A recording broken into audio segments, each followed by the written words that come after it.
Ratusan warga Bangras berkumpul dan menyambut meriah kunjungan paslon Mas Dipe menjemput aspirasi yang dipimpin calon Bupati Karangasem perempuan pertama I Gusti Ayu Mas Sumatri. Dalam simak ramah tersebut, Rikandi politik Karangasem itu menyampaikan pentingnya niat baik dan kejujuran seorang calon pemimpin agar program yang ditawarkan dalam kampanye tidak sekedar menjadi pesan kosong. I Gusti Ayu Mas Sumatri menegaskan dirinya masuk ke dunia politik bukan untuk mencari pekerjaan. Mas Sumatri mengungkapkan siap ngaturangaya, menghaturkan diri untuk melayani rakyat Karangasem. Hal ini semata-mata dilakukan karena panggilan hati, bagaikan nurani seorang ibu yang tersentuh melihat kondisi anaknya yang terlalu lama terpuruk dalam kesusahan, kebodohan, dan penderitaan. Inilah waktu bagi dirinya untuk mengulurkan tangan dan mengajak masyarakat Karangasem bangkit bersama. Dengan ketulusan hati saya, dengan keinginan hati saya yang murni untuk mengabdikan diri kepada nusa dan bangsa, kepada Kabupaten Karangasem pada khususnya, saya adalah bukan yang paling pintar.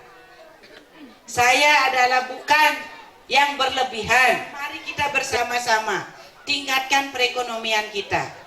Yang kedua, mari kita bersama-sama tingkatkan SDM kita.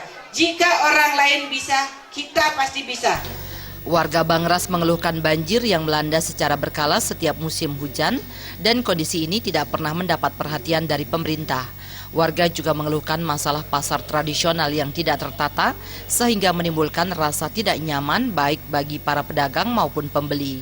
Persoalan ini langsung mendapat tanggapan Iwayan Artadipe, calon wakil Bupati Karangasem pendamping I Gusti Ayu Mas Sumatri.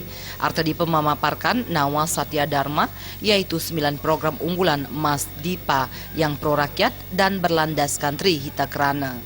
Di sini setiap tahun, bahkan setiap saat musim hujan, jadi masyarakat di sini kebanjiran. Tentunya pasar di sebelah ini yang kurang tertata. Baik program yang menyangkut masalah penataan lingkungan, baik program yang menyangkut masalah renovasi pasar.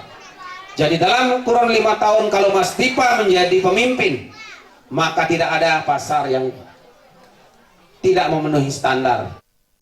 Untuk menunjukkan kesungguhannya, Iwayan Artadipe yang dikenal sebagai ahli perencana bangunan ini meminta warga agar tetap menyimpan brosur visi misi Mas Dipa untuk bisa digunakan semacam kontrak politik. Sehingga nantinya warga dapat setiap saat menuntut bila dalam kepemimpinan di Karangasem, Mas Dipa lalai dalam menjalankannya. Di akhir kunjungan, I Gusti Ayu Mas Sumatri menyempatkan diri meninjau langsung sungai yang menjadi penyebab luapan banjir dan berdiskusi dengan tokoh masyarakat setempat untuk merumuskan solusi terbaik di masa yang akan datang. Warga Bangras secara bulat berkomitmen untuk memenangkan Mas Dipa, paket calon Bupati Wakil Bupati Karangasem bernomor urut 2, pasangan I Gusti Ayu Mas Sumatri dan Iwayan Artadipe. Tim Liputan